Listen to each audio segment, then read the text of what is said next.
তাহলে দেব চৌধুরী আমরা কি বলতে পারি যে চেয়ারটাতে আসলে একটা সমস্যা আছে? যারা এখন বলছেন যে শান্ত কেন দেশের কথা আগে ভাবছেন না, নাজমুল উদ্দিন ফাহিম তিনি এইরকম একটা সিচুয়েশনে তিনি হয়তো বিসিবি সব থেকে বেশি সমালোচনা করতেন আগের সিচুয়েশনে যদি থাকতেন। চেয়ার পেলে সবাই বদলে যায়, রাইট। এই মুহূর্তে তিনি যেহেতু নিজেই আছেন এই জায়গায়, তিনি আসলে এক্সপেক্ট করছেন না বা তিনি বেশ হতাশা তার চেহারা মুখে, মানে তাহলে এই জায়গায় বসে সব ব্লান্ডার। ভাই আমি স্পষ্ট করে বলি, Nazmul Abedin Fahim made a blunder.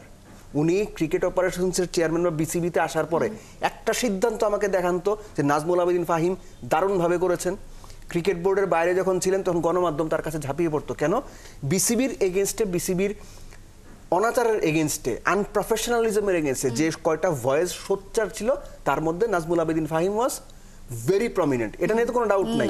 সেই মানুষটা বিসিবিতে আসলেন, কি করেছেন উনি বিসিবিতে আসার পরে? বিসিবিতে আসার পরে তার যে কার্যকলাপ, এর মধ্যে প্রশ্নবিদ্ধ না এমন কার্যকলাপই কম।